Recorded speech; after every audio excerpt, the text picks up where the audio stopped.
And we have a quorum, Madam Chair. Thank you, Kimberly. So we're going to start off with Chad to lead us through the first two items. Chad? Thank you. Good afternoon. Yeah, so the first item has to do with the election of officers for the Technical Advisory Committee. And last Wednesday, the nominating subcommittee met. That includes Amy Robertson, Emily Barron, and Tom Gudala. And Amy, I'm going to hand that over to you to provide a report from the nominating committee. Right, so we met last Wednesday. We first of all want to thank Lori and Tom for their service. We had also heard from them that they were willing to go ahead and serve for their terms for another phase. So we went ahead after much discussion and decided we would nominate them to continue in their positions.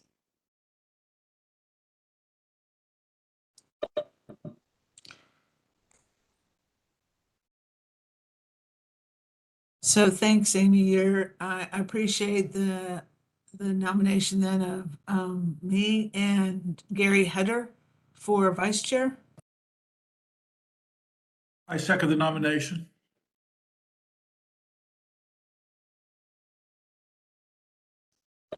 Okay, well, I wasn't nominating myself, so Bob, you're the first nomination.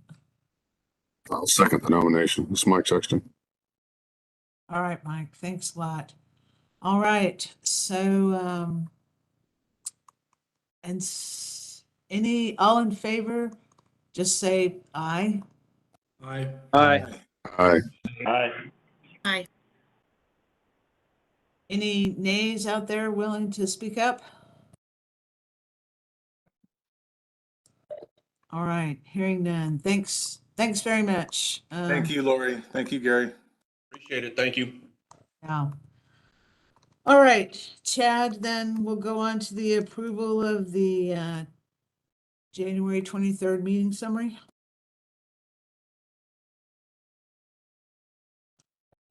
Do I have a Motion approved. Mike Hodge. all right, a second? Bob, a second. All right, Bob. Glad you're back this time, Bob. So I'm going to take the chair privilege on this since we all haven't been together in a long time and we have some new folks. If you look on the meeting minutes that we just approved, in order, there is a list of the members. So I'm just going to go through in that listing, and I'd like you to turn on your camera and just introduce yourself to the group. So I'm going to start off. Is Stevie on? Yes, Stevie, we want to see you and introduce yourself. How did I get to be first? That's exciting. Good afternoon, Stevie Greathouse. I'm a division manager in the City of Austin Housing and Planning Department and one of the city's members. Good to see you. Cole, you're next.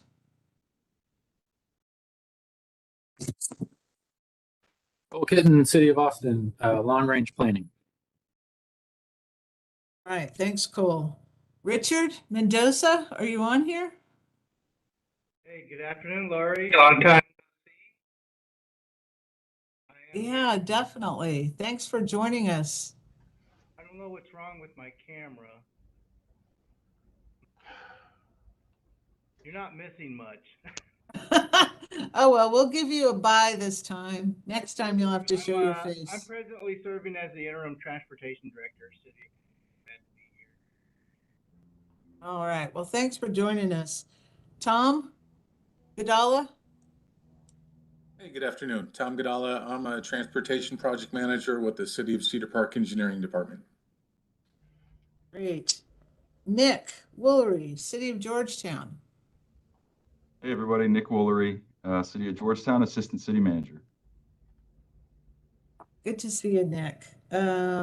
We don't have it. Do we have anyone here from the City of Kyle? No? All right. I don't think we've gotten back to them about nominating a member. Okay. All right. Ann? Yes, hi. This is Ann Weiss. Unfortunately, we don't have cameras in our computer setups. I apologize for that. But I'm Ann Weiss with the engineering department here at the City of Leander, and I've been recently moved to Texas. I've been here about a year. Prior to that, we were in Nashville, Tennessee. There, I was working with a consultant engineering firm as a transportation project manager. And prior to that, in Rochester, New York, for about 25 years or so, doing also transportation engineering design with consulting. So this is my first experience and opportunity working with a municipality, and I'm really happy and pleased to be here in Leander, Texas. Well, welcome, Ann, not only to the TAC, but to Texas. Thank you so much. We're glad you're here. Emily. Good afternoon, Emily Barone, City of Pflugerville Assistant City Manager. Good to see you, Emily. Gary, you got to show your face. There you are. Here I am, Gary Hutter, Director of Transportation for the City of Round Rock, Vice Chair of this committee. Thank you very much for your vote of confidence. And I suppose when you ask for any dissenters, that anybody that spoke up was volunteering to take the position over. So good job, Lori. Great. Okay, Amy, I know you're out there too. Hi there, Amy Robertson, Bastrop County, County Planner, and I'm sitting with our representative from our smaller cities, Karen Baugh. Yes, hi everyone, Karen Baugh, City of Bastrop. Welcome, Karen, and thanks, Amy. I'm sorry. Greg. Yep, sorry too. I don't have a camera either. Not outfitted with one, but anyway, Greg Haley. I'm a consultant to Burnett County. Thanks, Greg. Mike, do you have a camera? I do not, sorry. Mike Hodge, Marble Falls, Burnett County, smaller cities. All right, Mike's the city manager. Will Conley, are you on? Nope. David Fowler. Jerry? Oh, there's David. Oh, your mic's off, David. There we go. Hi. Yeah, David Fowler, Planning Director, City of Lockhart. Thanks, David. Jerry Borshading, are you on today? No. Okay, Angela Kennedy. Hi, I'm Angela Kennedy. I'm with the City of Buda. I'm the city engineer, and I represent Hayes County Small Cities. Welcome, Angela. Thank you. Charlie Watts. Charlie Watts, Planning Project Manager, Travis County. Well, Charlie, did you always have a mustache? Oh my gosh, yes, 35 years probably. Oh no, maybe it's just the lighting. I don't know. Kathy Stevens, are you there? I am. See if my video will work. I have no idea. Oh, maybe the video was working. Kathy Stevens.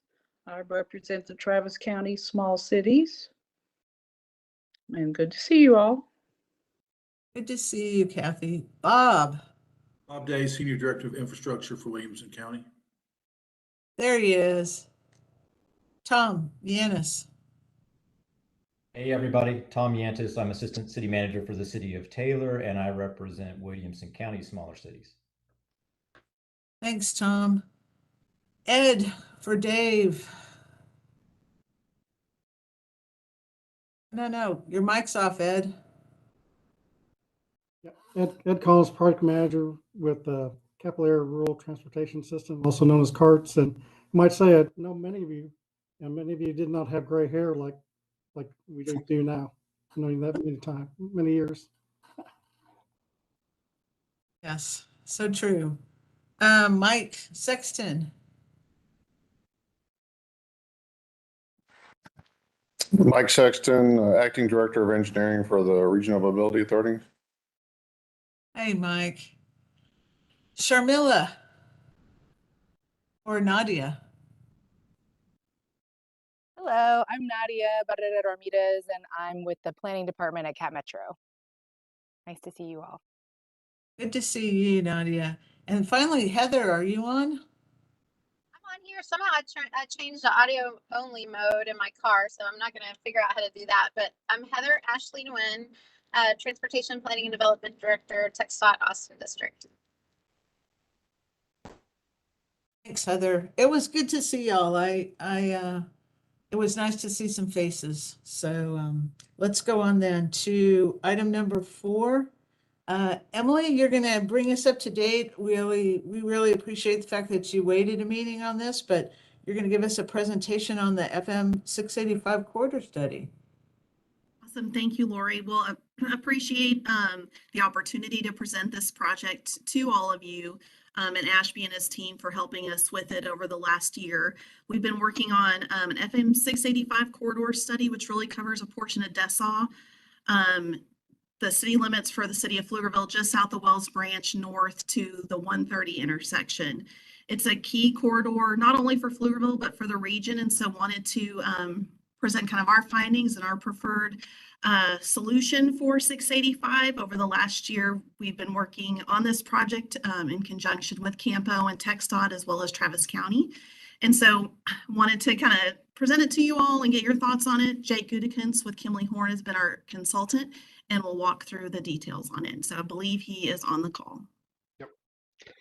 Thanks, Emily. Can you hear me okay? Awesome. I guess I'll just say next slide, please, but we'll keep rolling through it this way. So as Emily said, this is a project that was identified in the city's transportation master plan in 2019, as well as funded all the way through the design phase for the 2020 proposition that was passed by voters back in November of 2020, but it is not funded for construction. The general scope of the project does include widening from a 4-lane to a 6-lane arterial, as well as intersection improvements and multimodal improvements, including ped crossings and shared use paths. We are at the kind of finishing stages of the corridor study phase and are looking to start the schematic environmental straight away here in the spring after this goes to adoption, hopefully at council here in a few weeks. Next slide, please. There was good, robust public engagement, and if you have your phone out, you can scan the QR code to go check out the website. There's also a 3D video rendering of the concepts that you can take a look at on there, but we wanted to keep this to 10 minutes today. We got a lot of really good feedback, kind of a 2-pronged approach. From the first phase, we got feedback on where folks wanted to see improvements within kind of about a half mile of the corridor, as well as for recommendations, feedback on that. We did do environmental justice population targeted social media campaigns, block walking, and a lot of business stakeholder interviews as well as part of this process to make sure that we really engage the folks not only that drive through this corridor, but operate along it on a daily basis, including HOAs as well. Next slide. As many of you probably that have driven this corridor know, it is severely congested today. A lot of our analysis, which looked at both the daily capacities as well as the morning, midday, and afternoon peaks, showed that a lot of it was at or over capacity. And the current volumes that are on the road today pretty much are at the limits of what you can get out of a 4-lane road without additional improvements, hence the need to move to a 6-lane section. And then we also looked at a lot of other elements along the corridor. Next slide, please. As far as safety goes on the corridor, there was quite a few crashes over the last 3 years is what this data represents. A lot of the crashes were related to failure to control speed and failure to yield right-of-way. There was a pretty significant project during that time frame at Pecan Street or FM 1825 at the kind of midpoint of the corridor where the most crashes were. But thankfully, what's been seen after that project was implemented in 2021 was a reduction in crashes pretty significantly in the period following implementation of that project at Pecan Street and 685. Next slide, please. We did a pretty robust alternatives analysis, which is in the full report, but the two that kind of emerged for the corridor was looking at either a super street concept or an urban boulevard. The main difference between these two concepts that we looked at was the speeds, as well as the types of access on the side streets. As you would see in a super street case in the graphic on the bottom left, y'all might have seen one of these implemented in the last few years in the region. For example, 71 before the highway section went in, as well as some other areas of the state. But that would prevent left turns from the side streets on 685 to help throughput. Whereas the urban boulevard concept was really more about trying to integrate with the city's future land use plan and their comprehensive plan that was recently approved last March, Aspire 2040, and try to really make this a corridor that would help connect people and not become a barrier for crossings where we have a lot of trail activity that we collected out there in the field. Let me go to the next slide, please. What we wanted to do is, in addition to those two general concepts for the corridor, which were both 6-lane roads, we did look at up to 8 alternatives at the intersections in many locations. And then we actually ran it through a project prioritization tool that mirrored a lot of the same categories and performance metrics that run through the CAMPO process from the most recent call for projects, which was about 2018. And so anything where you see one of the CAMPO logos on this little honeycomb structure here were places where we actually tried to align some of those things, because one of the end goals of the process is to try to be competitive for funding for some or all of construction someday. Next slide, please. As far as the prioritization results, there was a lot of things that came out of it. One thing we did want to note is we actually used the CAMPO travel demand model and tried to look at improvements that would last for the long term. So we actually looked at what would happen if in the 2045 model, if the city were to build out with the future land use within the city. So we took the CAMPO model and replaced the demographics for 2045 with the city's proposed land uses along this area, which was maybe a little bit denser in some areas, and wanted to make sure that the improvements worked and performed at an acceptable level of service and addressed the other needs for safety and multimodal movement.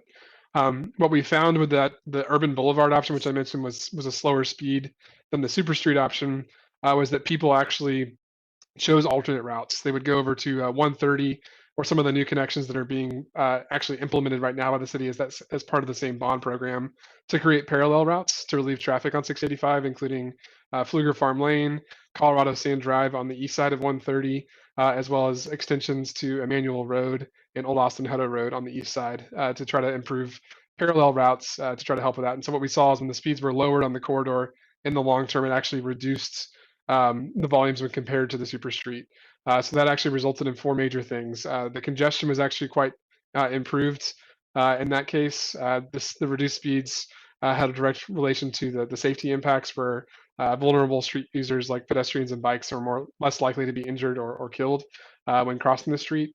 The right-of-way footprint was actually smaller. You'll see that on the next slide, where we actually were able to work, and we're in collaboration right now with the TxDOT district and area engineers to have 11-foot lanes instead of 12-foot lanes on the corridor, and then also had improved performance for multimodal metrics with shared use paths on both sides of the road. Next slide, please. So in this final concept for the urban boulevard, I mentioned that we did and have been working through with TxDOT. We had some folks on this call actually from Travis County, CAMPO, and the city and TxDOT all involved in this process. We met 5 times over the course of the projects over in a workshop style format. We're still working through requests for speed reduction with TxDOT on the corridor. The goal is to try to get that to a 40-mile-per-hour design speed. Right now, we're kind of sitting in the 45 range. And then some of the other benefits that we looked at on the corridor was actually improving illumination on it, where there's a lot of lacking illumination along the corridor. Next slide, please. And then I mentioned the intersections. There was a lot of detail that went into these. There were, like I said, up to 8 different concepts that we looked at some of the interchanges. At 130 and 685, one of the larger intersections on the corridor, in the 30-year to 40-year range. Looking at the growth and on the corridor, we were able to actually accommodate this with the traditional expanded bridge with U-turn bridges, northbound and southbound. The community did talk quite a bit about wanting U-turn bridges at this location for access to the larger businesses like the Stonehill Town Center on the northwest part of this area, and then also to serve the growth coming on the southeast part of this area as well. There were also some other innovative intersections that were evaluated at this location, as well as even looking at a tunnel to the main lanes of 130. but this one performed the best and had the highest cost benefit ratio as well, and still performed at an acceptable level of service. For the other notable intersections, at the intersection of Pflugerville Parkway, we did look at grade separation, as was talked about in the regional arterials plan, but a continuous flow intersection actually operated best. So we're actually recommending a continuous flow intersection at Pflugerville Parkway for the displaced lefts to occur on Pflugerville Parkway with more traditional movements along 685. And then one of the more significant ones that we looked at was Pecan Street, or FM 1825. We evaluated quite a few different alternatives. A improved CFI from what's out there today still did not accommodate the traffic needs that were out there, but a bridge of Pecan Street up and over 685, as you can kind of see in that yellow and red graphic, was the one that performed the best. We also thought this was a good opportunity to help implement speed transition. To the east of this location, Pecan Street is a 6-lane facility, and then through downtown, it's a 3-lane facility that's much slower, going from 55 down to 30. So we thought this was also a helpful gateway treatment into downtown. And then at Wells Branch Parkway, expanding to the 6 lanes that are planned by both the city and the county for Wells Branch and 685 was sufficient with some additional turning lane capacity in the long term. And with that, that concludes my presentation. I guess we can take some questions if folks want to ask anything. Yeah, I was intrigued when you said that under the roadways that you chose, that performance by slowing it down was bad enough to where you were now dumping traffic on adjacent roadways. What were the adjacent roadways and what was the volume that you now are adding to those adjacent roadways? Because there's not a lot of roads going north-south in that area. Yeah, so a lot of it was absorbed, probably about, so the volume difference was kind of between 50,000 and 40,000, roughly, to use kind of the numbers. So the Super Street was having about 50,000 cars on it in the travel demand model, and then it was about 40,000 cars per day on the urban boulevard that was slower. So for that 10,000, roughly 2/3 to 3/4 of it was actually picked up by the new parallel routes that are being built right now. So that's Emmanuel Road, Old Austin Hutto, which would run all the way up to Pflugerville Parkway when it's completed for the transportation plan. Then we also saw quite a bit going from Finnig to the north to 45 on Pfluger Farm Lane. And then the remainder of that, some of it was actually shifting over to the frontage roads and main lanes of 130 instead of this route. So from an attractiveness standpoint and speed, when we actually ran that long-term model, those were kind of the 3 main routes that picked up a lot of the additional 25% that were jumping off. So how much additional went to 130? It was somewhere between about a quarter to a third of the traffic would shift over to 130. We will say when we were actually running the model for the transportation master plan, getting it to behave in a way where the folks actually went to the toll road was difficult when we were trying to calibrate that model. And so it could be higher, but that's what we were seeing coming off of that. Thank you. Yep. And if I could tag onto that, this is Kathy. So how much did you say was going to shift to Emmanuel and Old Austin and Hutto? That's where we said about 2/3 to 3/4 of that 10,000 or so cars. So if you want to quick math on that, it's about 6,000 to 8,000 per day are shifted over to those other roads where they had enough capacity to take that on in the long term. Okay, and did anybody voice any concerns? Because even though you're expanding Emmanuel, it's still going to be 2 through lanes with a center turn lane. And Correct. that's it. And big trucks and stuff like that on that road could be very problematic. It goes by a school and through neighborhoods. So just throwing that out there. No, yeah, we didn't hear concerns from the public when we talked about it. So Okay. Thank you.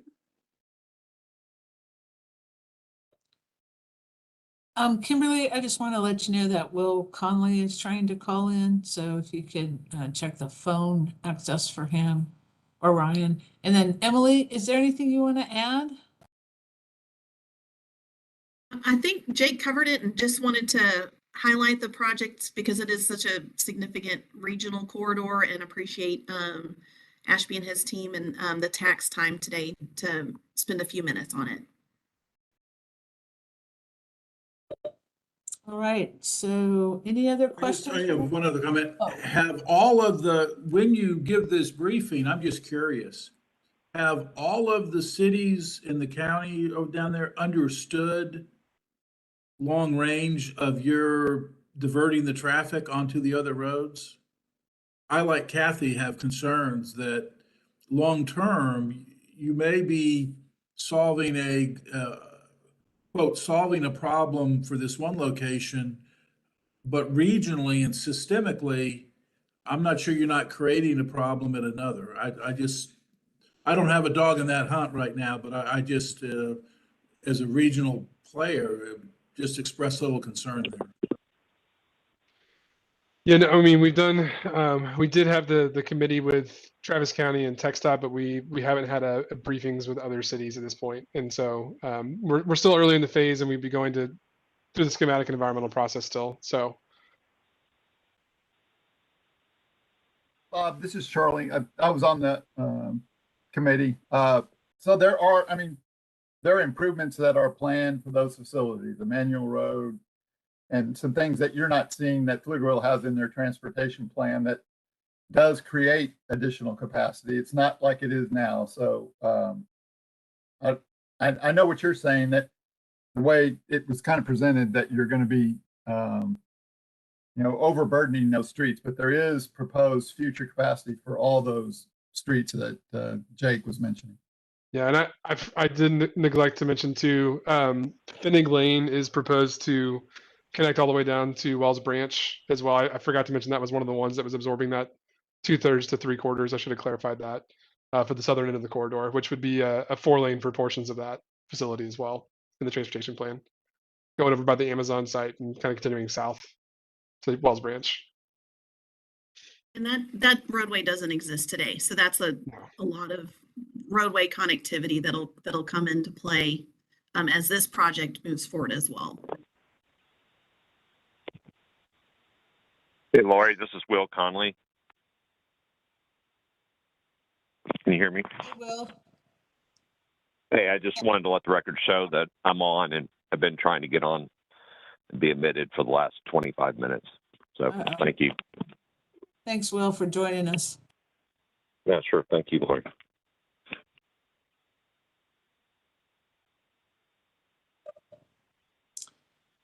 Okay, Emily.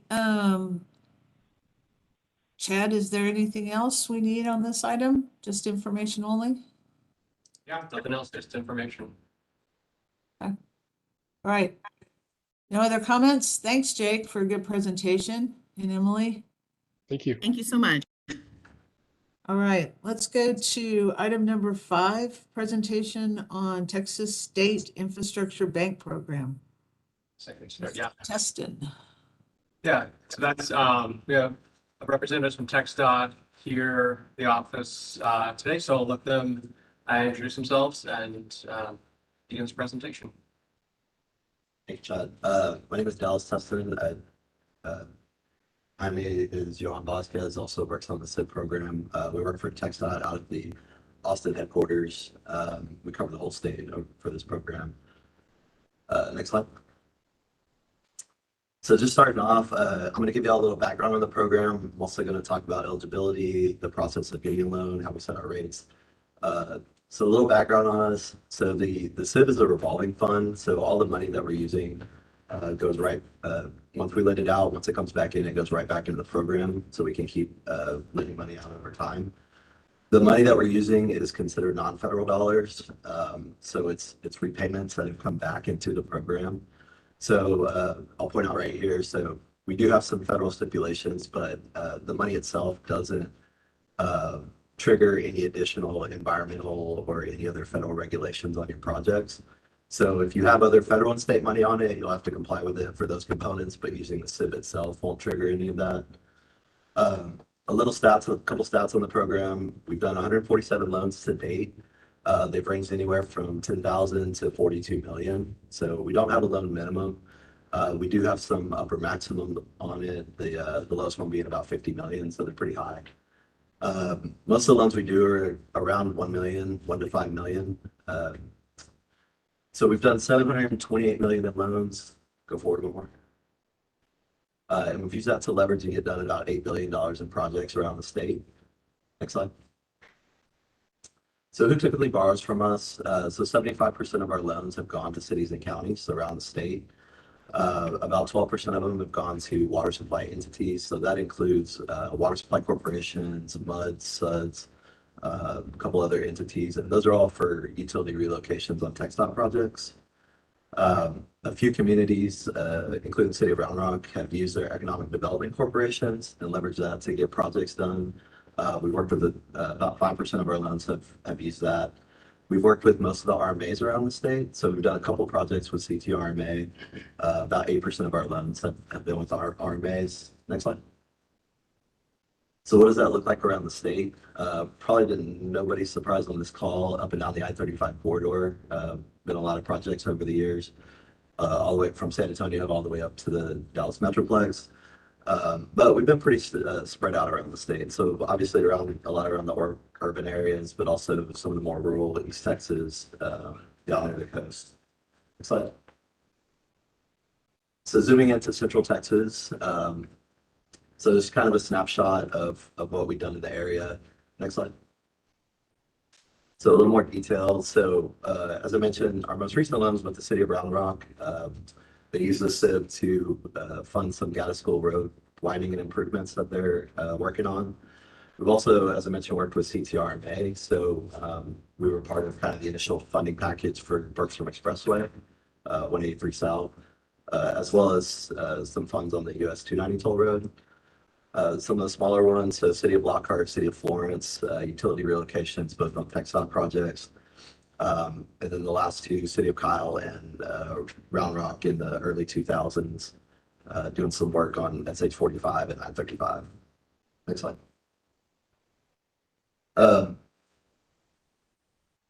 Leave that on for a second. Go back. Thanks. So first I'll touch on kind of the eligible uses of the program. So it's pretty broad. So the funds can be used for pretty much anything that goes into construction or reconstruction of the roadway. So the actual, labor materials, but also some of the engineering work as well. A big thing right now with rising inflation and labor costs, we can include contingency in the loan amount. If you don't end up using it, you'll just use it to pay back the loan. But we're encouraging all of our borrowers to kind of include that in their loan request because it's a lot easier to return that than it is to go back through the whole process if costs end up coming in higher. A couple other common uses, so right-of-way acquisition, utility relocation, and the utility portion if it's in conjunction with an eligible construction project. So a lot of with the MPOs, we've heard a lot about local matches coming out with the new IIJA programs, as well as ones from previous programs. So really any of those local matches you can borrow from our program to meet those requirements. If you're joint bidding on a TxDOT project or contributing for right-of-way, utility relocation, anything like that, you can also borrow the funds to then turn over to meet the obligation on those projects. So also any financial and legal fees incurred throughout the application, you can finance as well. The only caveat I like to note here is that we can't reimburse costs. So any costs that came in before we execute the agreement, the SIB can't finance those at this time. Next slide. Or forward. So jumping into eligible projects. Go back. So as I mentioned, we started in conjunction and we're still in partnership with FHWA. So this program is authorized in Title 23. So as I mentioned, the funds we're using are non-federal, but the projects do have to be federal or eligible under federal aid highway programs.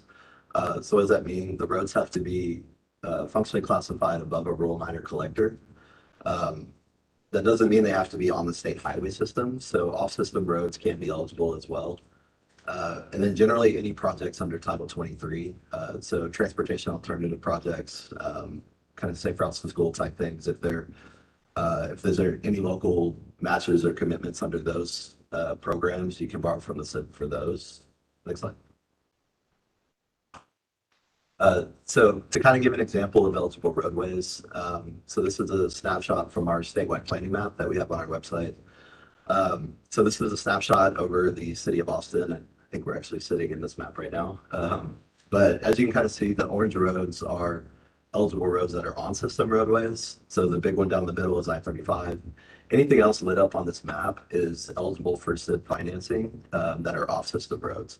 So I kind of show that just to show that there's generally, especially in urban areas, to use the SID on different projects that you have. Next slide. So why use a SIB? What do we offer? What are some of the advantages of it? The SIB in general is just kind of a low cost borrowing program. So we don't charge any fees to apply and no fees for loan handling. We handle everything from the application all the way through execution and loan servicing. So we'll be the ones that send you invoices and track your payments too. So it's one division within TxDOT. So you won't be really bounced around if you ever have a question. All of our loans are done through direct loan agreements.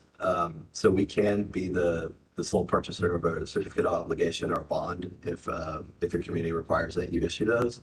But the bulk of our loans are done through a direct loan agreement, something that we'll draft for the TxDOT, and I'll kind of go through the process, but it's just a direct loan with the department. Forward. Kind of repayment terms, so you can prepay at any time. So the loan is callable at any time if you have excess revenue or are issuing refunding bonds, anything like that. You can pay off our loan without penalty. We also have flexibility in the repayment. So if you haven't budgeted for the first loan payment, we can defer out a year or two, or if there's other debt expiring where you need a little cushion there. We're pretty flexible. As far as actual repayment, most of them are annual or semi-annual, but we can line it up with other debt service, whatever works for your community. Next forward. And then touching on interest rate. So we set the rate at the time of application. So you'll know the cost of borrowing up front. So right now we're kind of in a rising rate environment. So if the rates keep going up after you apply, it won't really affect your loan. So it'll be locked in through, and it's a fixed rate throughout the life. So it'll get locked in and that will be the rate throughout the term. Next slide. So touching on how we set our rates, we set it based on two factors. So how long you want to borrow and the credit rating of the borrower. So these are rates from a couple weeks ago, but you can kind of see the sliding scale. This is for an A-rated borrower. So the longer you go out, the more the rate ticks up a little bit. Conversely, if I was showing like a 10-year, the bottom would be a AAA credit going all the way up to an unrated borrower. And we don't require a credit rating to borrow, but obviously it's a little more advantageous, so it'll be a little cheaper if you do have one. And then the rates they update weekly. These are about where they've been for a little bit. They've been ticking up some, but the rates do update weekly. So if you ever want to check the rates or anything, you can definitely contact us so we can give you an idea of where it's at. Next slide. So we do, as part of our program, we kind of use the TxDOT Economically Disadvantaged County program. And any communities within a county on that list that's updated annually gets an interest rate discount. So I think in this MPO, Bastrop County is currently on it, and I believe Caldwell County maybe. So essentially what we do is we'll take that adjustment percentage and we'll lower our interest rate in basis points. Forward. So this is kind of an example. So with Bastrop County, they're currently on it at 95%. So we would essentially take whatever the set rate is, and then we'll lower it by 0.95. And that's the actual rate that they would get for the loan. And that's for any community within that county. So that's the city of Bastrop, Smithville, Elgin, or the county itself would receive that benefit. That list updates annually. So that would be in effect till around September when our fiscal year resets. Next slide. So kind of going into the weeds of the process. So at a high level, I typically say it's about 4 to 6 months from application to funds out the door. Forward. So the first part of it is kind of getting through our Transportation Commission approval. So to kick off the process, your local governing body will need to pass a resolution authorizing the application. So you'll submit that to us with the completed application document. The application, we've tried to make it as straightforward as possible. So it's a 3-page document with a couple supporting items. You'll submit that to us. We'll start reviewing it internally. It's a minimum of 2 months to get on our commission agenda. So within that time, if everything's ready to go, We'll work doing our internal reviews, submitting things to get it on our agenda. So we kind of we send it to different divisions within TxDOT so they can review different elements of it. One thing I'd like to note here, so if there is a required environmental approval, so if it's a on-system TxDOT project or if there's federal money with the required environmental, we have to have that approval before the commission will approve it. You can submit an application while it's pending to kind of get the process moving, but we won't be able to put it on the agenda until we're relatively sure that that environmental approval is pretty close. So if it's an off-system roadway or if it's over 10 million, we have to go through 2 commission approvals. We can do that on back-to-back months, but it just adds 1 extra month within that process. Forward. So once we get through the commission approval, if we're doing the direct loan agreement, TxDOT will draft it. Usually takes about a week or 2 to draft. We'll provide it to you, to the community for review. We'll address any comments or questions once you and your advisors have a chance to look it over.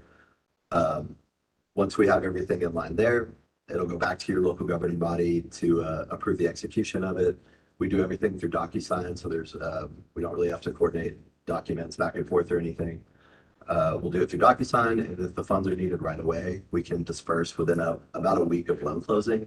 If not, we can schedule the disbursement out for when the funds are needed if it's a month or 2 away. Next slide.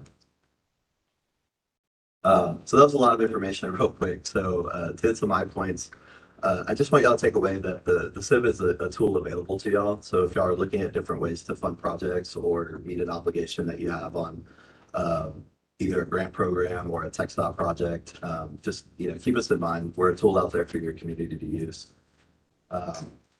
On or off system roads can be eligible. So, obviously TxDOT projects we definitely want to keep those moving. So having us a program available to smaller communities and ones that lack kind of the resources of larger ones, we're definitely here for them. But also if you're looking at ways to kind of get off system or local roads, finding funding for them and getting those moving, we can work with that.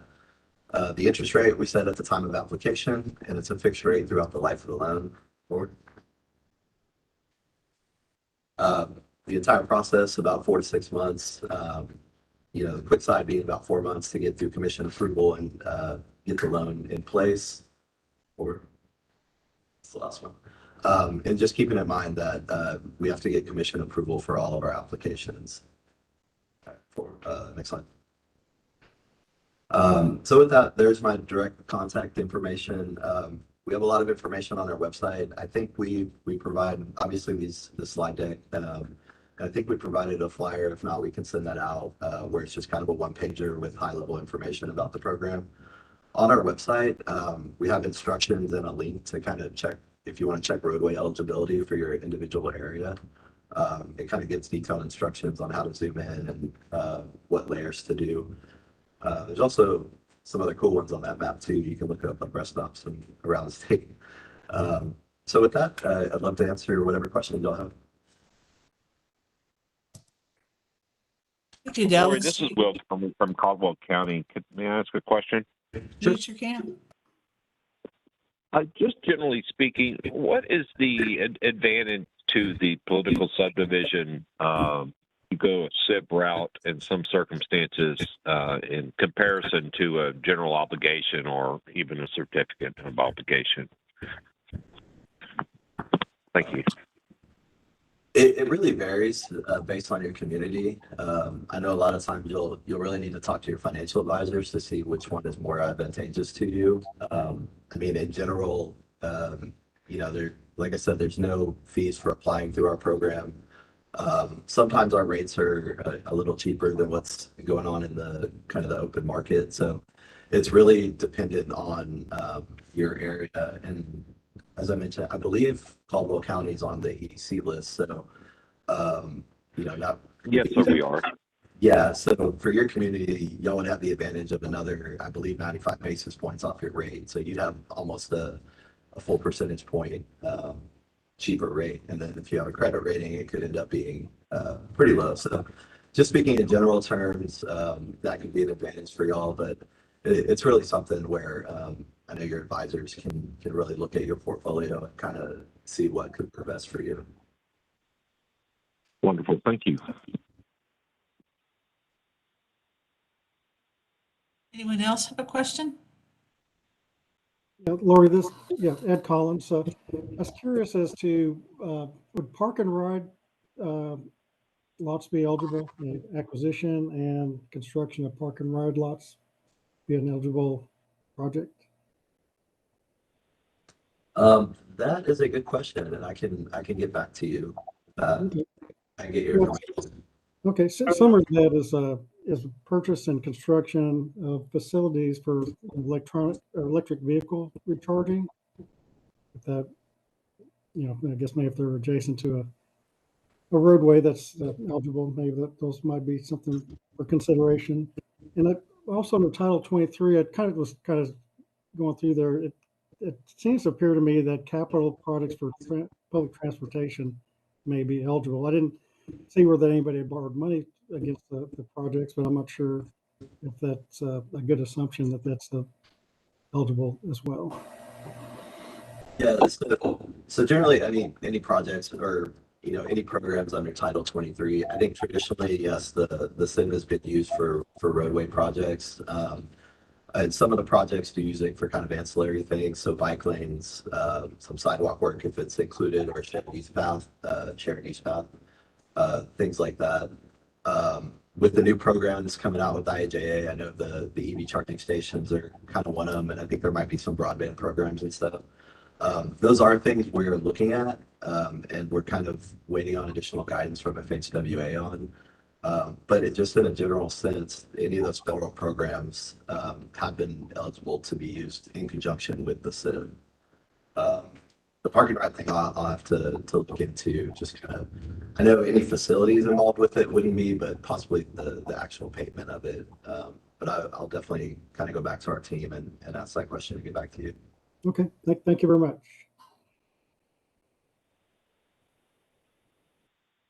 Anyone else? Lori, this is Gary. As Dallas pointed out, we just completed a loan, most recent loan with them, I think in the fall last year.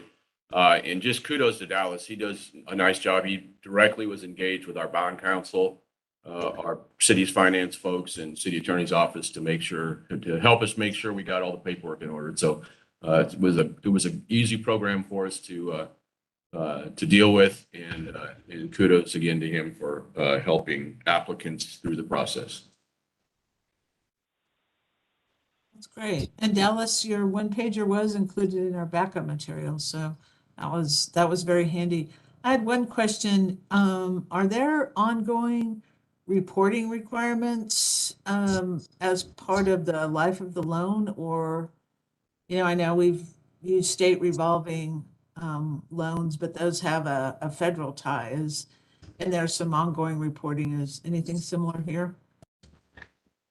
So as far as kind of compliance stuff on the back end, and all of our loans will just require that you issue an audit and a budget every year. So you're already doing that.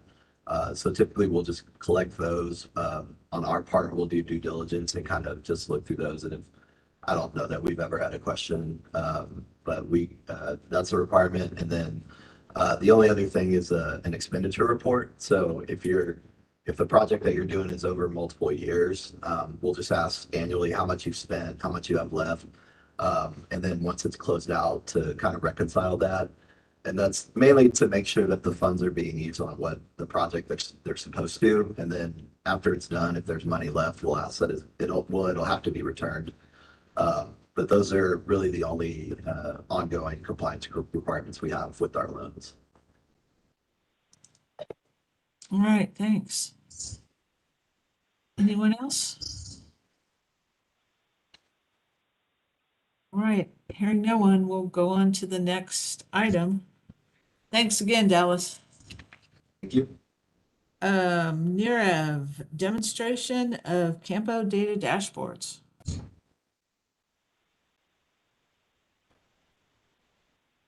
And it won't let me share my screen. Oh, I'm not here. Thank you. Switching over the presenter here, Laura. Hi, Lori. Thank you. Thank you all. So basically the point of this whole item was to show the capabilities of the various dashboards that are now live on the CAMPO website. And the idea is that y'all, in the roles that you have, can hopefully take this information to address any challenges that you have in your jurisdiction. First step, really, with any of these dashboards is just to ask a question, what issue is it that I want to solve? So we'll start with the safety dashboard first. And, with safety, we think about the Vision Zero or the Road to Zero efforts. And so I guess, a good question to be asked is that when do fatalities occur? So if you want to know that, you go to the CAMPO safety dashboard, and then you would click on the when tab. When it shows up, just for all crashes, you can see that crashes tend to happen during the day, especially during the evening and morning commute hours. But if you're just looking at fatalities, then you would go to the left here. You would select the filter for fatal injuries, and you can see how it changes.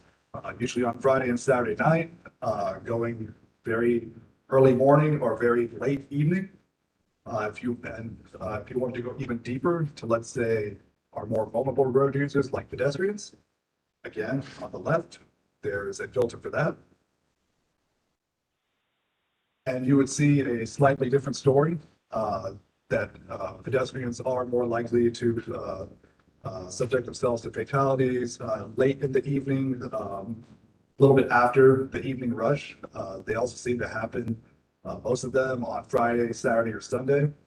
And then on the right, you can also see that despite, no matter what the weather is, whether it's clear, cloudy, or rainy, pedestrian fatalities always seem to happen when it's dark.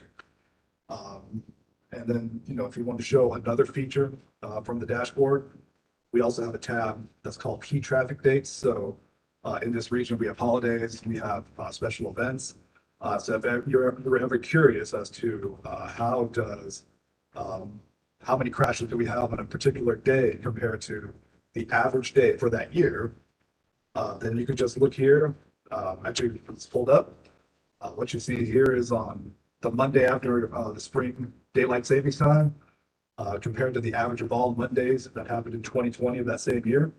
You can see the difference in the amount of crashes, when did those crashes occur, and crash severity. So again, that's just showing you one demonstration for the safety dashboard.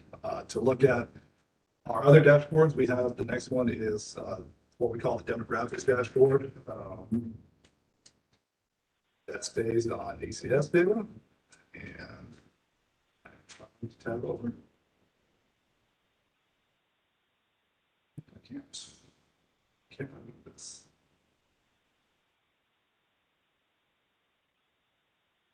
Great.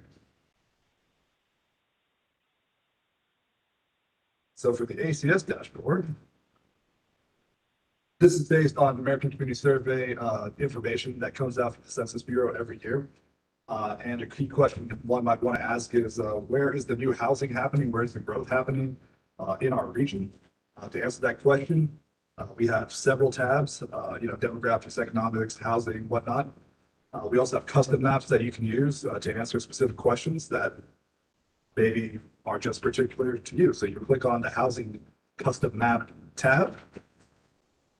And again, in the filter section, you would scroll down to the year structure was built. And subcategory 2, scroll down to built in 2014 or later. And then at the census tract level, you can see that this is where the number of new housing units are being built from 2014 on within our region. If you want to know, which tracts have the most, and not just as a total, but as a percentage, then in the unit filter here, you can do that as well and see how that changes. Again, that's just one demonstration that we have for the performance metrics dashboard. For the ACS dashboard. We also have others for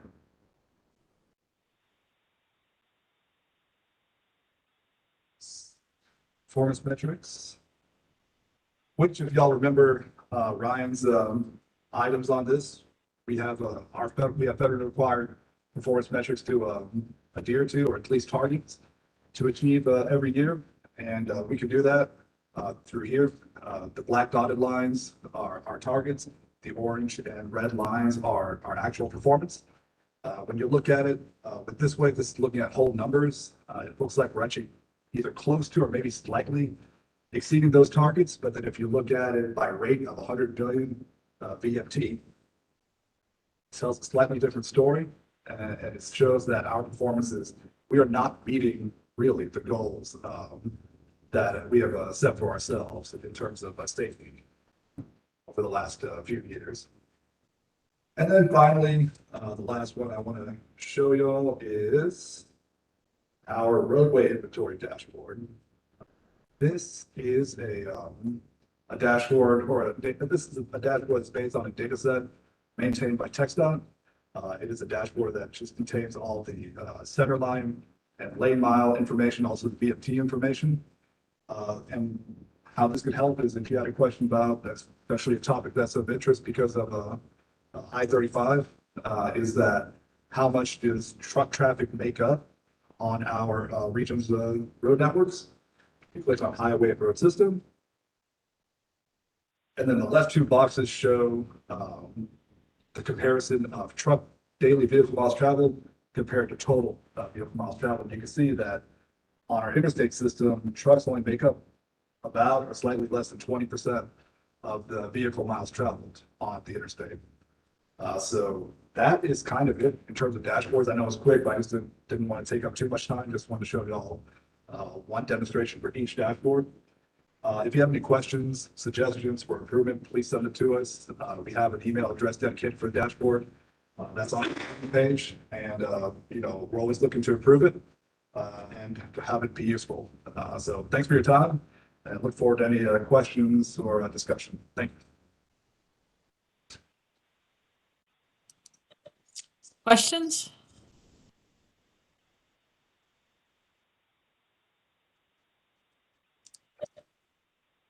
All right, Nirav, I think you just kind of exploded our minds is what happened.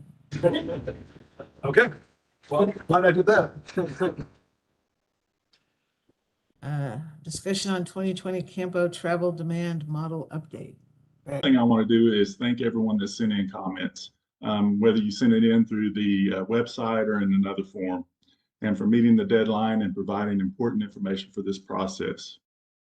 We received over 230 comments from 17 different agencies. That doesn't include the comments we received in other formats. That's just through the website. Adjustments were made to the UrbanSim inputs, and you should have received a request for a second review, and that is due by March 3rd. I want to stress again to please provide your feedback via the website to make sure we can continue to meet our timeline. If we get it in another format, we can do the best we can to try to get it in there, but I can't guarantee that it will all be input into UrbanSim. Also, I'm asking that you just review your area of responsibility. That limits the amount of time that it takes to review the data, and the deadline is so close that I just want to try to keep this on schedule. We also completed the 2025 and 2030 networks, and they are ready to go as soon as we get through this demographic process. Next slide, please. Work is continuing on the 2020 base year. We're hoping to have that completed soon. We're waiting on comments from TxDOT concerning the I-35 Central Network coding. And once we receive those, we'll be able to complete the interim 2050 network. As I mentioned previously, we're in the process of the second demographic review and are ready to update UrbanSim inputs with any comments we receive. And AECom has developed a way of inputting the comments we received outside of the website, but that was not ready for this round of review. The third TWG meeting is tentatively scheduled for March 2nd. And I got an email today, and the question was asked previously, so I wanted to try to touch on at least one of the comments in the email, specifically about the feedback loop between the demographics and the network, and will CAMPO be continually updating the demographics through the 2050 RTP process. That is not a standard practice used by any of the MPOs in the state of Texas, so we're not going to do that. Traditionally, the demographics are forecasted and set, and then the model is used as one of the tool in the toolbox to update the RTP. I will say, though, in Urban Sim, two of the inputs were the 2025 and 2045 highway skims, and that is like an accessibility knob, for lack of a better word. So it shows Urban Sim the accessibility to every zone in the region. So networks are taken into account, and they are based off of the previous RTP. And the other question that was asked in the email, we can talk about later. It's about the inputs into Urban Sim, and I don't have a problem sending those out. I think it's just taken a while for us to get stuff together, and actually we're on such a tight timeline that I've instructed the consultant to try to continue on this demographic process so that we can get that done in time. And that's what I have right now, and we'll take questions.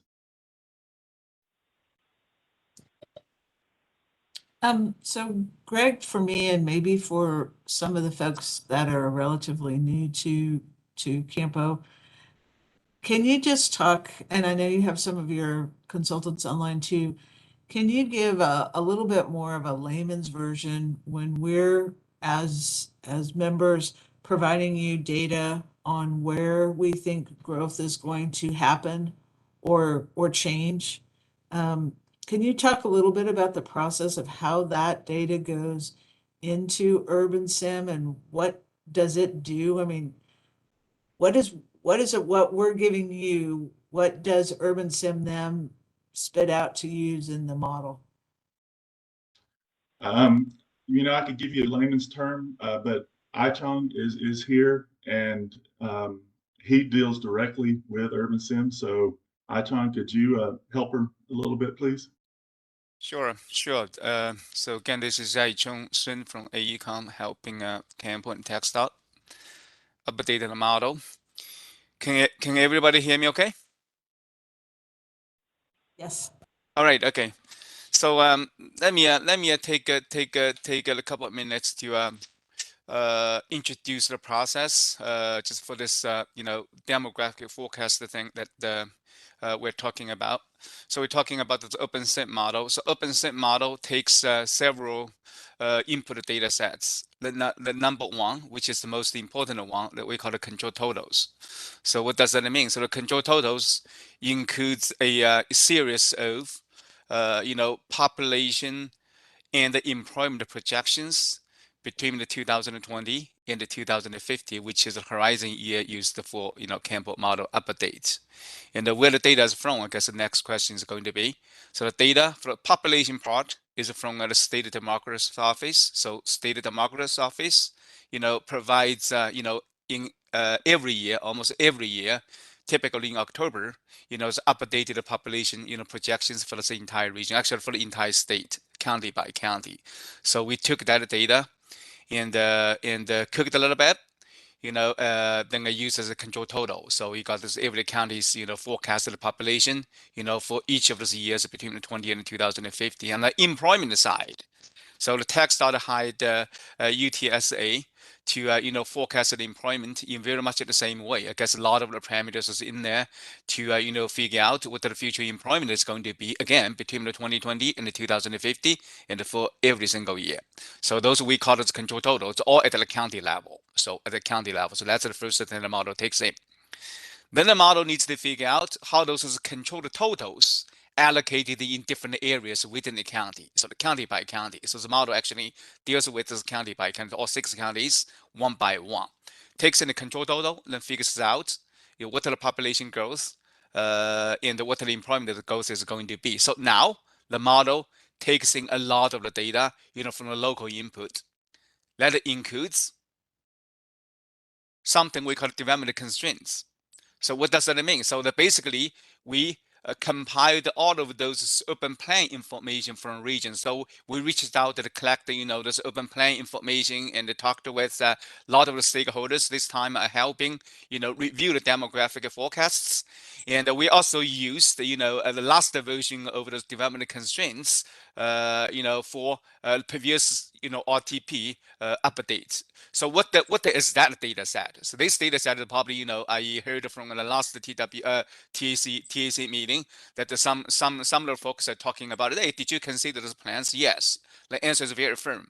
So this modeling process does take consideration of the regional plans. So this is exactly what these development constraints are. So development constraints is the plan layer inform the modeling process. So which development type is allowed and where and in which capacity. Just for example, say like that development constraints, say like, hey, look at it here, just northeast of the CAMPO region, there is 200 acres of the land, which is allowed for residential development. See, like a low, density residential or the medium density residential, just that type of information. So again, answer the question: what type of development is allowed to happen where, and at which capacity? And that certainly includes, the information whether or not certain areas are allowed for any type of development, such as like just water surfaces, so you cannot put anything on the top of it. So that layer includes that information as well. But whether or not that is accurate enough, it's consistent with just everybody, what they, believe this would be. So again, so from jurisdiction to jurisdiction, or like, so every little bit in that data set is up to date. We try to, bring everything up to date, but just that data set might have overlooked something. So that's exactly why we need such a interactive review process to help us, to help the model to, develop those forecasts as accurate as possible, right? So that's the plan thing. So then gets to another important information that we spent quite a few months to talk with all of the jurisdictions with stakeholders to collect, which is something we call the knowing developments. See, like, hey, see, like Bastrop County or like, city of, Austin, if you, have come across any proposals or any like, the permit applications, for certain type of development, just tell us. So you see, just tell us. See, like, we received more than 600, knowing development records for all of those jurisdictions combined in this region.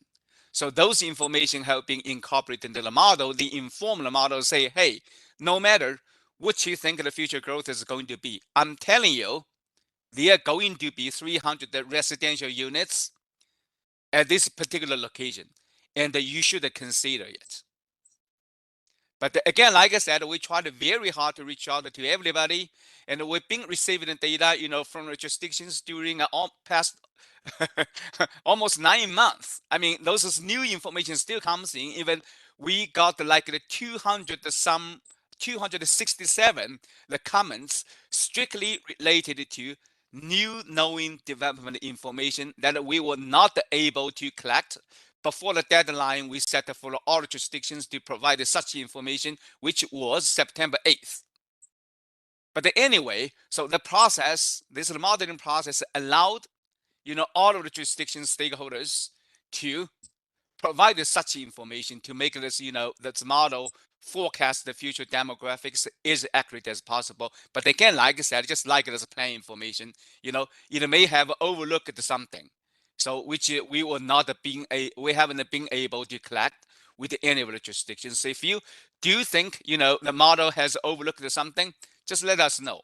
We try to put that in and make sure that the model understands that there will be certain type of development in that amount that you truly believe it would be in the future. So this is again what this interactive review process is intended for. So that's the knowing development information. Then plus something that Greg just mentioned, such as how the transportation infrastructure is going to impact the future growth. So we had the accessibility, we had the transportation network, as the data input for the modeling process to consider.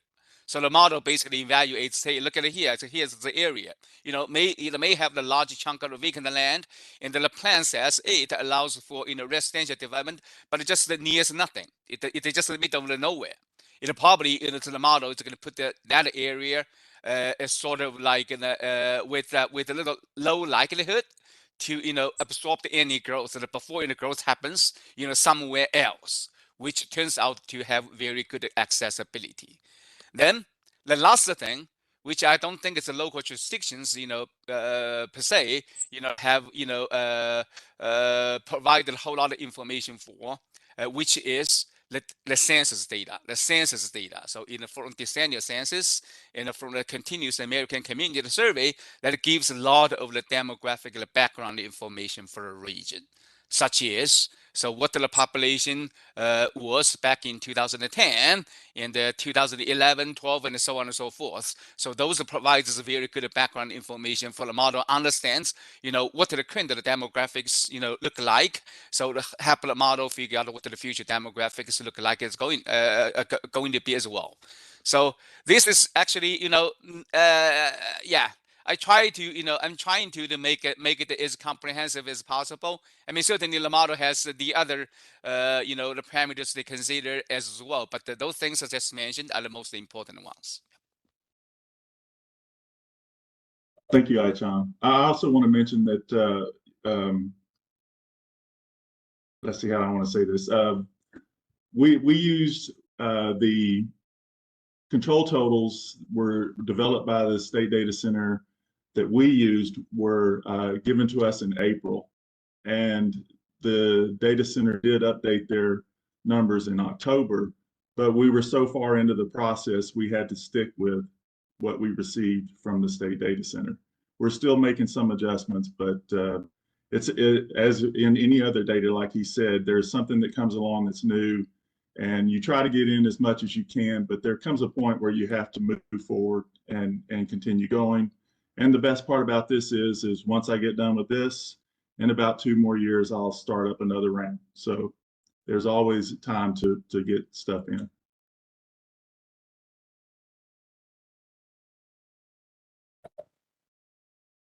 Okay, so I know we had, and thank you, Chang, that helped a lot. Just you got it down a little bit more, I think, for me to at least understand some of the data inputs and models and how they use it are not simple, but you did a good job of summarizing it.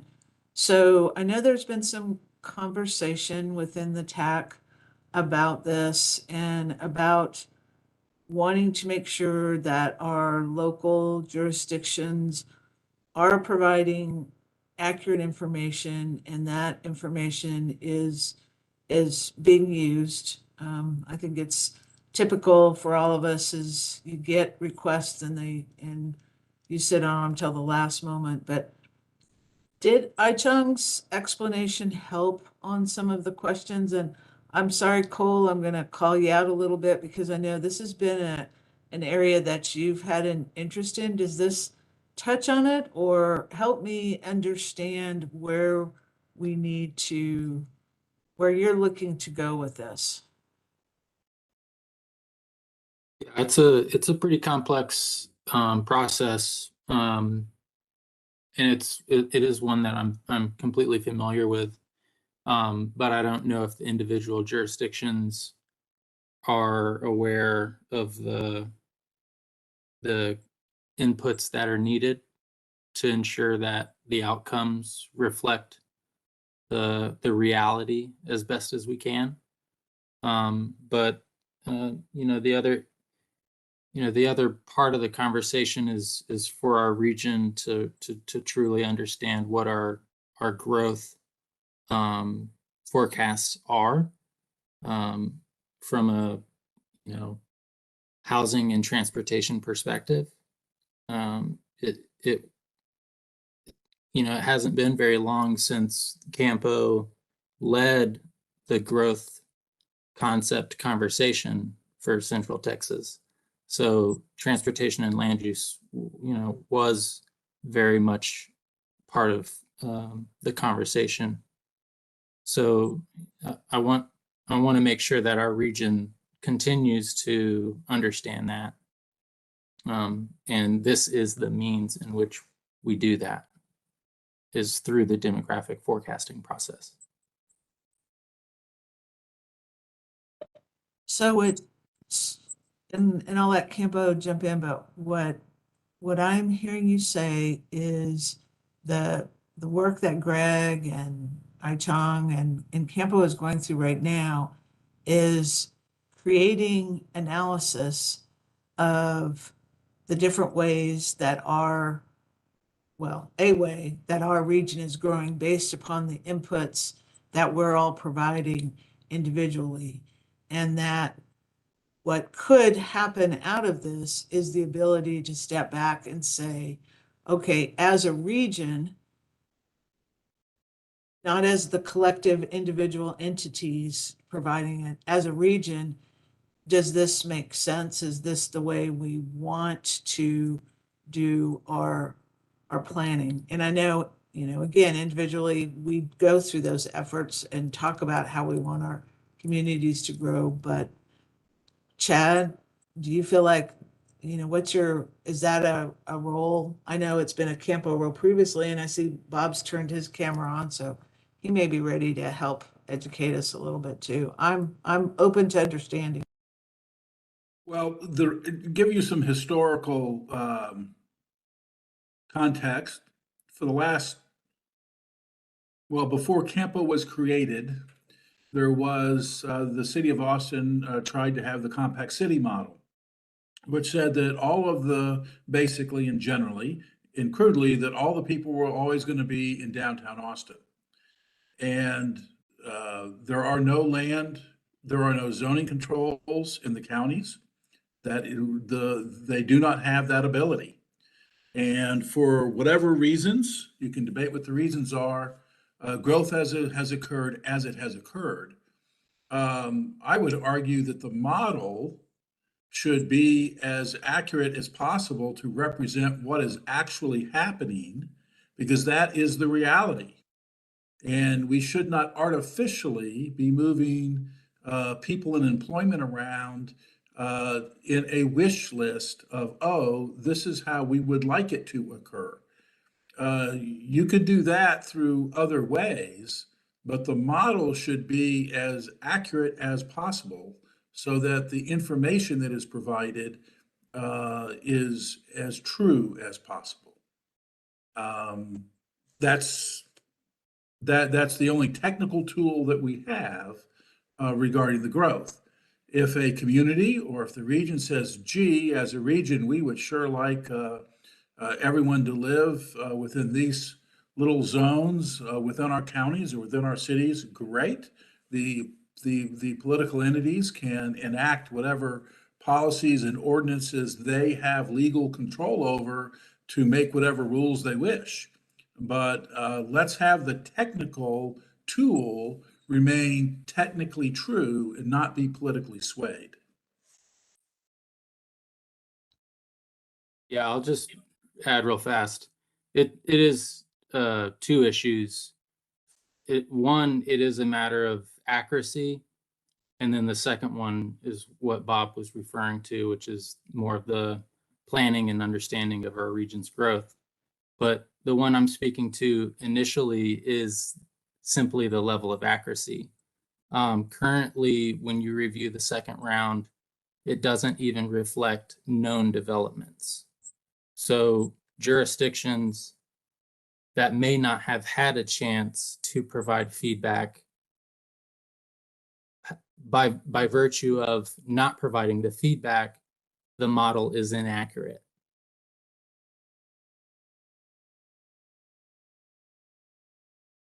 I'm doing my best to get that feedback. Nadia, you had your hand up? Yeah, I just wanted to kind of go through a use case that we've used this model for here at Cap Metro or with the Austin Transit Partnership. They're evaluating different alignments for Project Connect, for example. And this model is used as an input to evaluate one alignment over another. And so it is pretty vital, as Cole mentioned, that everything is correct and that all the inputs are there. And so my question for the team is, what public transit inputs are included in the model? We worked directly with Capital Metro, and honestly, Capital Metro was the first entity to give us the information that we requested. So I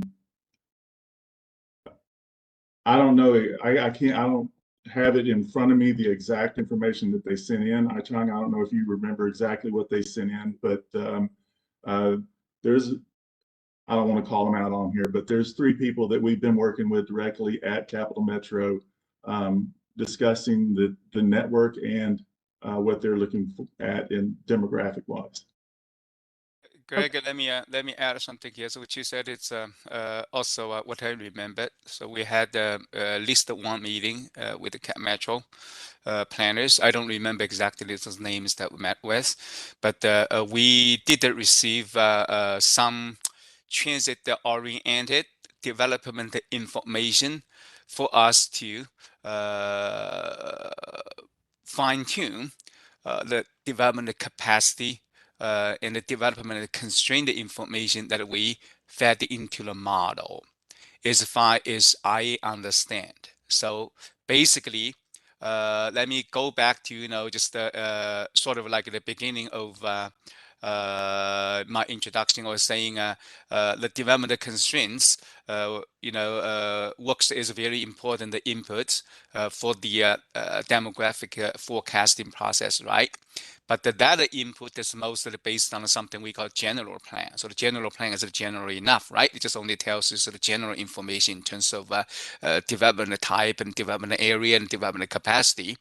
And the transit-oriented development information that we received from Cap Metro, has worked as another layer of the input that we used to model the demographic evolution, see like for the next 20 or 30, 40 years, so on. So all the information has been incorporated into the model as far as I remember.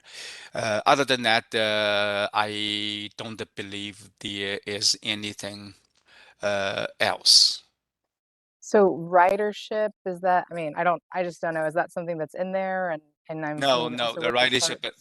the ridership is not. The ridership was it's sort of like the travel demand. The travel demand is derived from those demographic data. So which is what the travel demand model is supposed to do. So you understand what I'm saying? So the travel demand model takes in the demographic information and translates that into the multimodal travel demand, such as the highway traffic and the transit ridership. So you're making assumptions based upon demographics and what you know from the American Community Survey, Journey to Work, et cetera. Not using our actual ridership numbers. So, am I doing that right? I probably did not explain this very well. So the transit ridership is the output of the travel demand model, Okay. which uses the demographic forecasts as the input. So now we are talking about how to develop the input data for CAMPO's land travel demand model, and you are asking a question about the output data over the travel demand model. So but the quick answer is the transit ridership is not one of those inputs for the land use model. So I guess, John, one of the thing in models that and maybe where Nadia is going is, would you then use her transit ridership as a calibration to see how the model was performing? Exactly. So you got this idea for the part of the campus travel demand model update is to calibrate the campus travel demand model. One of those calibration components is to compare the transit ridership, the model estimates, with the observed data. See, like, the reported, ridership data by Metro, by cars, to see how they match with each other. If they don't match with each other, then we need to adjust the either. See, like the input data, there could be something wrong with the input data. We need to fine tune. It's like the demographic data in certain areas, in certain TZs, and most likely you can adjust that. We need to adjust some like a modeling parameters. Those are probably a little more complicated. I don't think it's in the interest of everybody attending this meeting. So it gets too technical. So what you said is right. So the ridership is definitely something that the CAMPO traffic demand model cares about. And All Lori, right. it's the same for the highway network. We're matching to counts. So that's how the highway side is calibrated. Okay, Kathy's had her hand up. Kathy. I'm switching gears a little bit, but in our experience, we're finding that we went through a very lengthy review when we submitted our comments for the 2045 plan demographics, and had to make it very clear there are parts of Western County that aren't ever going to develop because they're preserved, and over in the eastern part of the county is where things are really popping, and so we raised them up, the numbers over there, and lowered them in the western, and Greg very kindly accommodated us with that. But the concern was when we came to 2050, all that work is gone, and it's like we've got to do it all over again. So I'm wondering, to what extent, if any, did you look at what we had for 2045 in this 2050 exercise? Kathy, we are comparing the 2045 to the 2050 and are working on adjusting those. The difference is those adjustments that were made towards the end were made manually. So they're not, they weren't in the inputs that went into UrbanSim. So we're going back and making those changes. Okay, so in a lot of our comments, Greg, we said change it back to the 2045 number. Is that a valid way for you to receive that comment? Is that going to work for you guys? You're the east side of Travis County is the first place I looked, and it was adjusted more towards the 2045. It's going to be a little different, but yes, to answer your question, yes. Okay, thank you. Greg, can you just touch on when you say it's going to be a little bit different? Can you explain why when an entity submits a particular number or data on that, why they may not see that exact number in the model? I mean, why is there a little bit of variation? Easy answer is because it is a model. We would have to manually go in and put that number down that somebody wanted. We're trying to get as close as we can, plus or minus whatever. We're just trying to make it as close as we can to what is being requested by the reviewer. So here, let me add something. It's probably it's going to give a lot of us here a bit more comfort when you review the forecasts and provide your comments, and probably eager to wait to see what the final product looks like. What the Greg just said is right. So this is the model, right? Just a model, and the model has its own understanding what the future development pattern is going to be in the region. So you still tell the model, say, hey, look at it here. So the population going to double, the employment is going to double in the next 30 years. So the model say, I know that, and let me try to figure out what the future growth is going to be, based on all the information you are telling me, but that does not include someone, hey, just tells me, hey, just like, I think the future growth is going to be like this, without any concrete evidences, such as the knowing development information. So like committed developments, the Tesla comes to town and they're gonna build a factory here and gonna hire like 30,000 employees is working just on this site. So that's kind of like concrete and the very detailed information.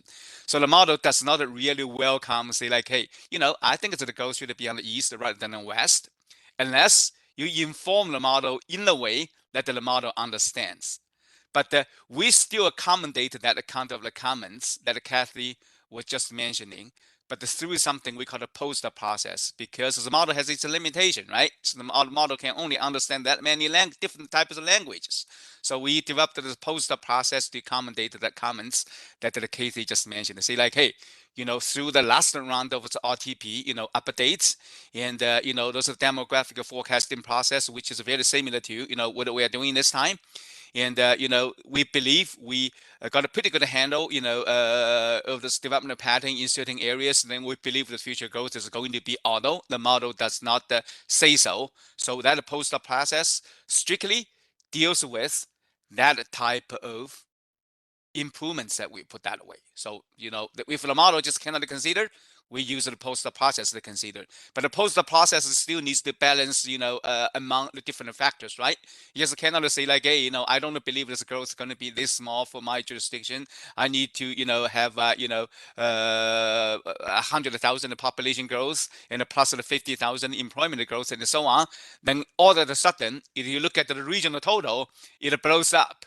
So the model also needs to balance, between all of those different comments that receive different jurisdictions, and try to, meet all kinds of the standards, and it's also the control totals that I mentioned at the beginning. So, but again, as like Kathy, you can, if you believe in certain areas, you think it's the 2045 forecast as more consistent with the visioning of your jurisdiction for the future, just let us know. We try to accommodate this as much as possible. So as we did the last time. So yeah.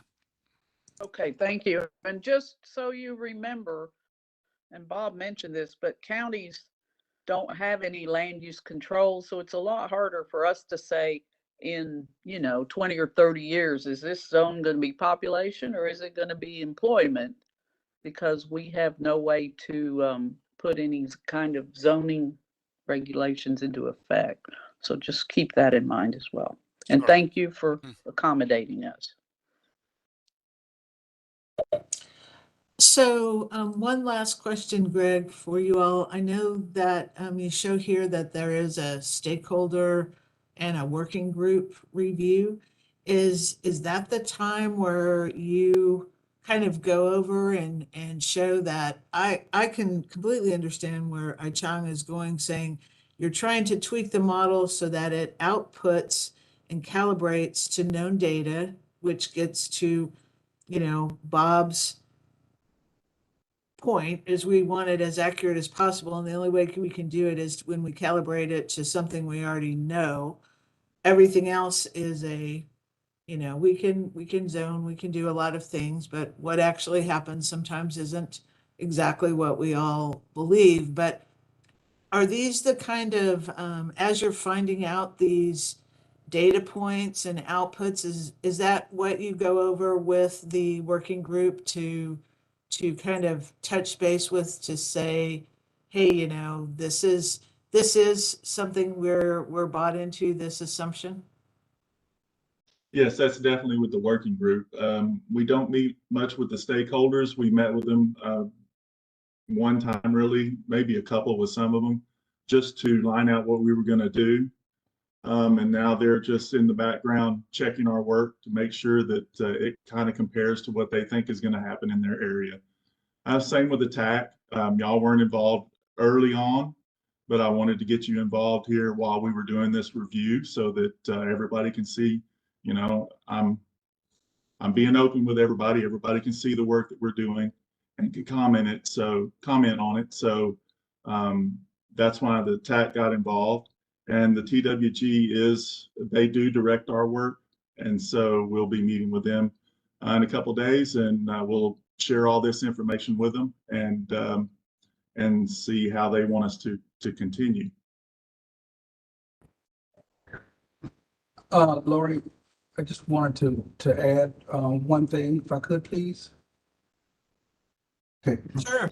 So, wanted to one, for everybody that's submitted information to us so far to help populate the demographic tool in particular. Thank you for your help so far.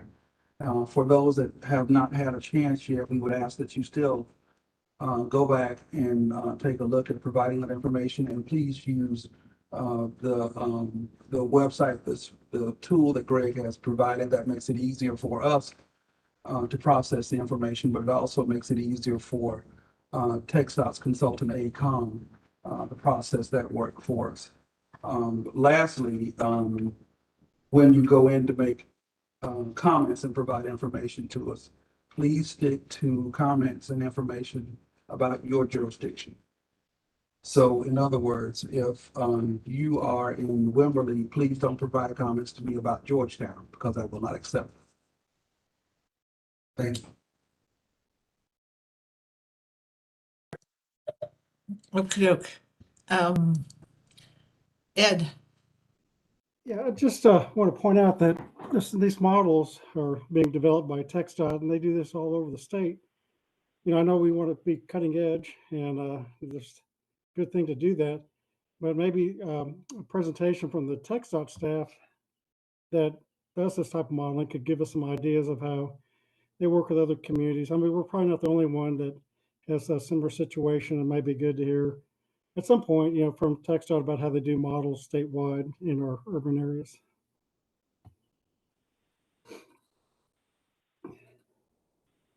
I can give you a quickie since I used to work there and do this, but it is essentially the same. The only difference really right now is for, let's say, 20, I'm trying to remember off the top of my head what it was, 22 of the MPOs that are out there.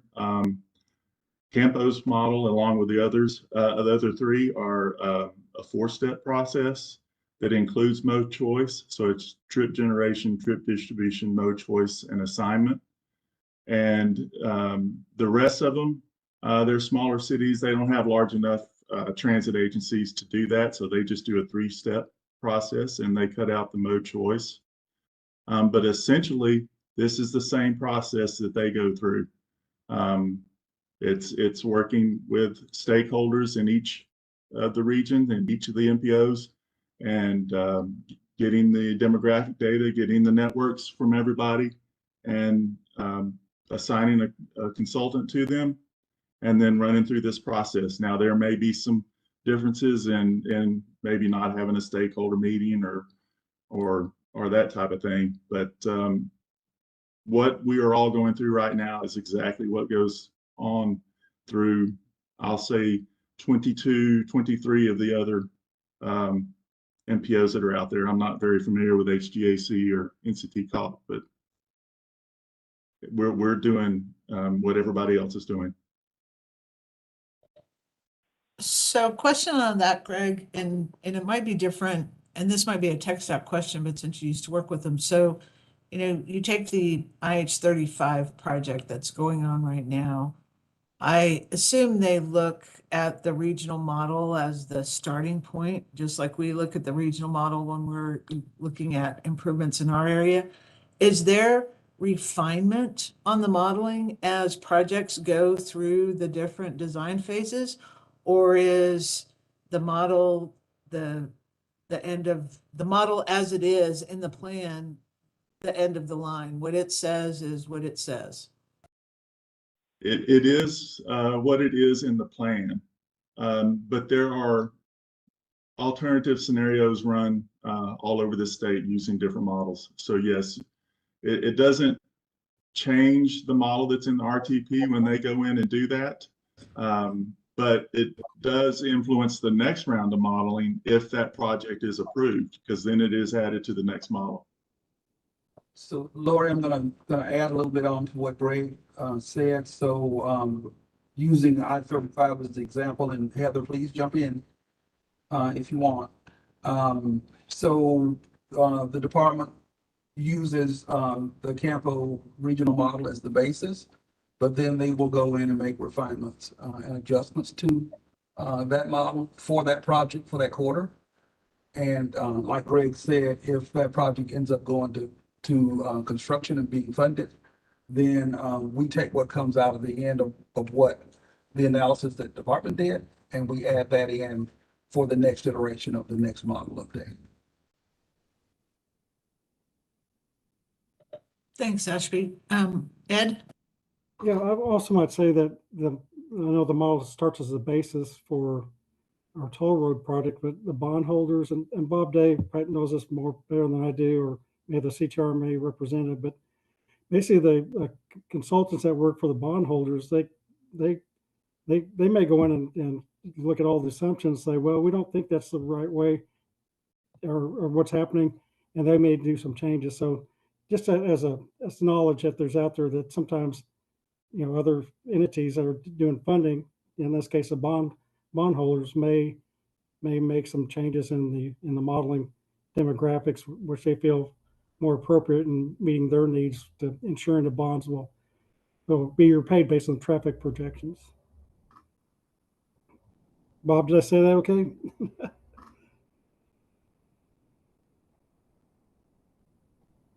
I guess he's gone.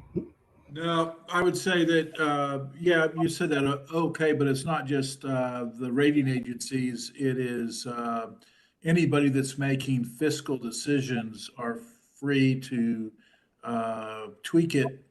But Ashby will have comments about what your ability to say regarding that tweak is.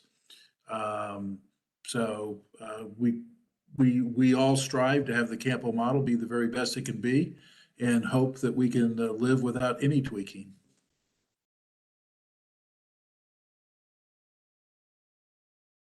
This is Cole. Are we allowed to tweak the TA applications? I didn't hear that last piece, Cole. Would you mind repeating it?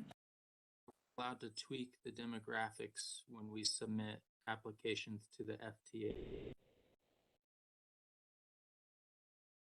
New starts or? I'm not sure about that, Cole. That's a transit thing, and submitting those projects, but I don't see why alternative scenarios are a problem.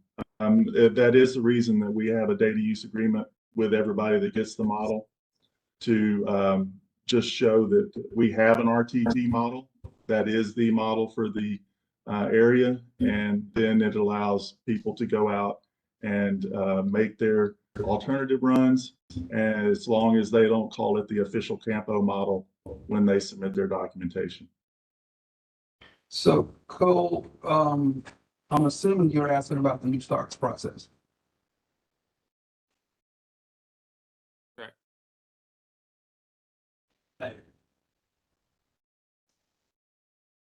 Okay. Yeah, the audio has gone out. So I'll just keep going and assume the answer was yes. Yeah. Yeah, I would have to check with Region 6 on that, or call somebody in headquarters, because my memory is a little rusty on that. I think FTA may allow some changes, but I think you've got to show them empirical data to back up the changes. So they go heavily on land use and land use zoning. So that's a big part of the score. And I'm not sure how much they allow you to vary off of that. So that would have to, I'd have to confirm that with Federal Transit. Because it's been more than 20 years since I worked on these starts.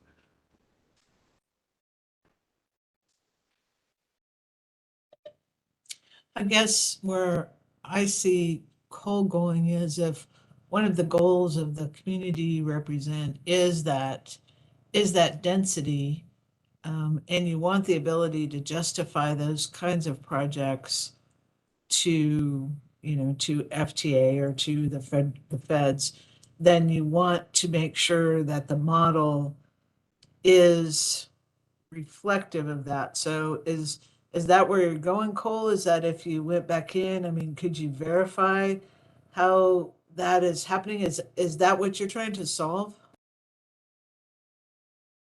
I mean, it's one of the many things I'm trying to solve, but yes, it's important for us to ensure that we get our demographics as accurate as possible along our high capacity transit investment corridors. In review of the 2045 demographics, there are issues with the demographics in 2045 being lower than the 2020 census. So that doesn't help us in our FTA applications if that's what we are beholden to. So if 2050 is our opportunity to ensure that it doesn't happen again, then we need to make sure that that information is collected and used in the model.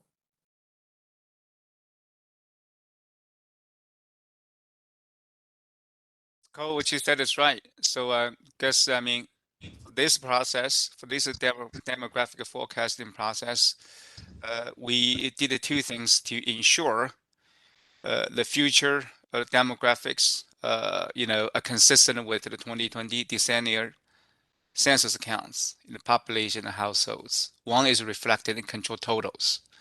Another one is in the post process that AECOM developed to post process the urban sim land use model data. So we compared the 2020 decennial census data, with this model forecasted or estimated 2020, and also the later years demographics to make sure they're consistent. So I don't think you're going to see, any of the future years of demographics going to be lower than 2020 decennial census data.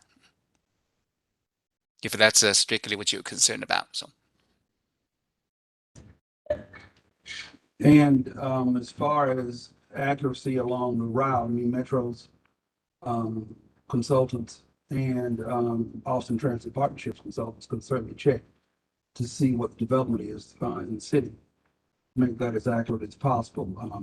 And also, those folks are free to submit in our tool and make sure that we're getting the best information possible to keep them on updated. But I will say we need to be careful when we talk about scale of a regional model with more than 4 million people in 6 counties. And we're talking about maybe an apartment complex worth of difference. So, 500 people will not make the needle move at all in a regional model.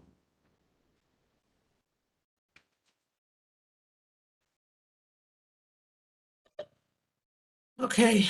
Any other questions, comments on this?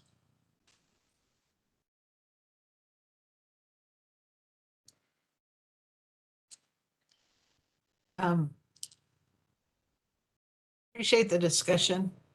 I think when we all understand how the tools that we're using help us make decisions, we're better at making sure that we get the data to you promptly and as accurately as possible. I think everyone's goal, it sounds like, between Bob Day and Cole is that accuracy. The step going beyond that in terms of wanting to, as a region, plan and move towards certain assumptions on how we want to grow. I don't know that we're there yet. I understand the county issue, and I even understand on our level in a city, we don't always hold to what we show in our master planning when someone comes in with a particular zoning. So it's a challenge, and that's why it's a plan. But I appreciate y'all taking the time to provide some additional input in it. And if anybody has any concerns, let's keep having this conversation, but let's try to be as prompt and as accurate in getting information to CAMPO. And I know that their goal will be bringing back information to educate us and to show how the outputs are relating back to you know, what we've submitted and if they're different, why. So I think that would be my goal in trying to facilitate us going forward. So, okay, number 8, report on transportation planning activity. Yeah, Lori, this is Chad. On this one, I'll just provide a quick update on the corridor readiness program. We didn't have it as an agenda item this month, just because we're still working with TxDOT on you know, they're providing funding for several to many of the corridors that we identified for this program.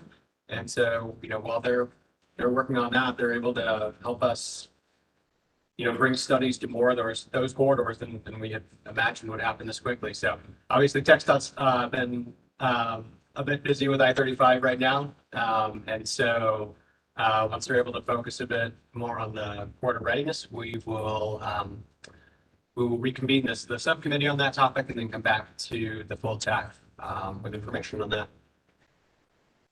Sure. Okay, sorry. That's all I got for planning activities. Do you or Ashby just want to provide an update for members who weren't able to see the Transportation Policy Board meeting on what happened with the carbon reduction program, and then maybe even y'all's facilities and where you're planning on going with that? Yeah, hey Ryan, are you able to provide an update on CRP, Ryan? Yes, I can do a quick update. So we, you know, are moving forward with the carbon reduction program procurement right now. And so we'll be taking that back in April, but we'll be bringing that back to the TAC in next month, just as an information before we go back to the policy board. But we did have the discussion kind of branching off of what we talked about at the TAC last month. And so we are going to move forward with a TDM recommendation out of that. Seems like we had great support for that from the TAC. So thank you all very much for that. So we'll be moving forward with both of those things in April. So appreciate y'all support in the discussion. It was really, really helpful. And we look forward to it. So thanks. Like facilities, like the building, I think. Oh. Yeah, that's what I meant. Y'all's building, your office. Sorry, Laura, I blanked out. We've been working with a commercial broker for a while, I'd say at least 9 months. And we've narrowed in on new office space at the University Federal Credit Union building. That's over there. It's the one with the palladium windows in the front, big white arched windows. So it's over at Mopac and Steck. So we are at the point now where we're about to sign the lease. So that will go, I don't have the authority to sign on my own because the amount is over what I can sign for on my own without board approval. So that item is going to the board at the April meeting, since we don't only have a March meeting. But I will say we're, as Commissioner Long told me to say it, we're getting a fair deal out of UFCU. So basically, they are going to charge us the same amount that we are paying today. And remember, this lease was negotiated 7 years ago that we're in now. So we will be paying the same amount that we're paying today, which is way below what everybody else was going to charge us. That's great. And when will you move?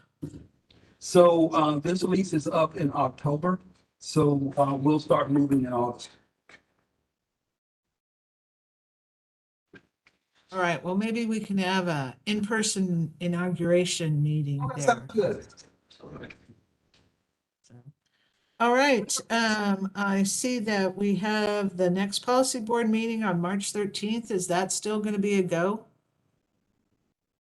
Potentially virtual, the March 13th TBV. No, that's not going to happen, Lori. Commissioner Long said. Okay. Yeah. Yeah, I was wondering, we could spring break for a lot of folks. So. Yeah. So we don't have anything that just has to go in March. The lease is going to be taken care of. Okay. And so then our next tech meeting, we're still on board for March 27th, correct? That's correct. Yep. Okay. Sounds good. There's Ryan finally getting the slide up there. All right. Do I have a motion for going away now, leaving, ending the meeting? Ed Collins moved for adjournment. Gary Hutter, Thanks, second. All right. Thank y'all very much.